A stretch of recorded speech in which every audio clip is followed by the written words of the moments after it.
What's up everybody, I'm Josh Elkin and welcome back to my channel. Today I'm making Georgian cheesy bread, aka khachapuri. I might be pronouncing it wrong. Khachapuri.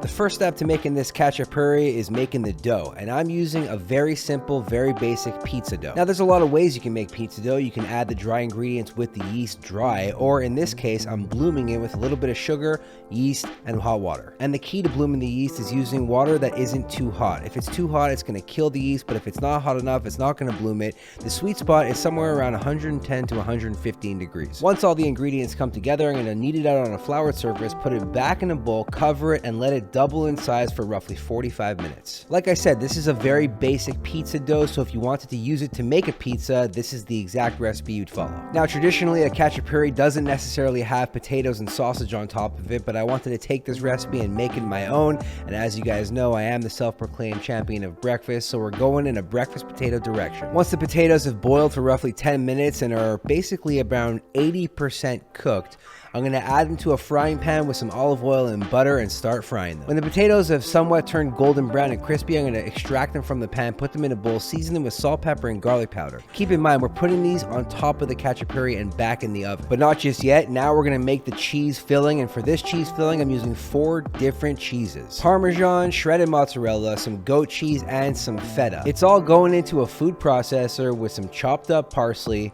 an egg, some heavy cream to just bring it all together, and of course some more garlic powder. Season it with a little salt and pepper, and then pulse this until it becomes one consistency.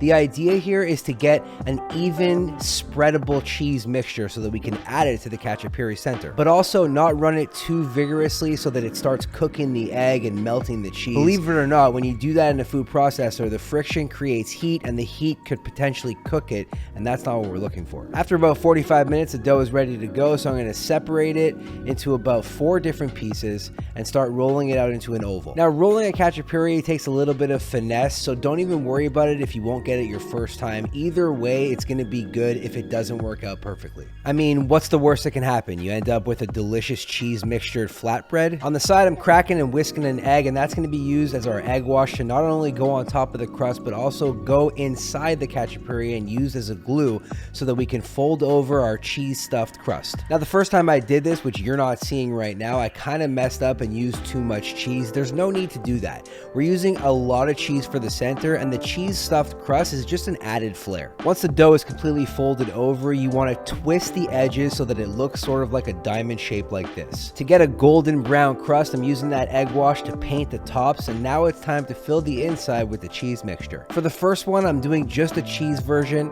and then we're going to move on to the sausage and potatoes. You want to spread it out evenly all the way to the edges and throughout the entire border. Don't worry if you think the cheese is going to melt out. The twisted up dough is going to prevent that from happening. After the preliminary cook, you're going to take it out, and now it looks good, but it's going to be even better with a cracked egg on top. You're going to put it back in the oven for a couple more minutes, just until the egg starts to cook and there's still a runny yolk left. Now, that's the more traditional khachapuri. I wanted to take this to a place, so I'm doing the exact same thing as I did for the first one, except for this one, I'm going to add our half-cooked potatoes and some raw breakfast sausage on top. Can't forget to paint the crust with some of that egg wash. You need to have that golden brown deliciousness. Then it goes back in the oven for a few minutes, but we got to take it out and crack an egg in the center just like we did the first one, so I'm going to go ahead and do that, and there we have it. Look at this thing. Cheesy, eggy, potato sausage bread. Oh yeah. Alright, check this bad boy out. I used regular pizza dough. I stuffed the pizza dough with mozzarella. I made a cheese mixture with 4 different cheeses, baked it, added an egg inside the middle, and we ended up with this boat full of awesome. And it was so awesome that I took it and I made a different version, combining the same thing plus sausage and potatoes. You have an abundance of cheese and you don't know what to do with it? Worry no longer. Make this recipe today.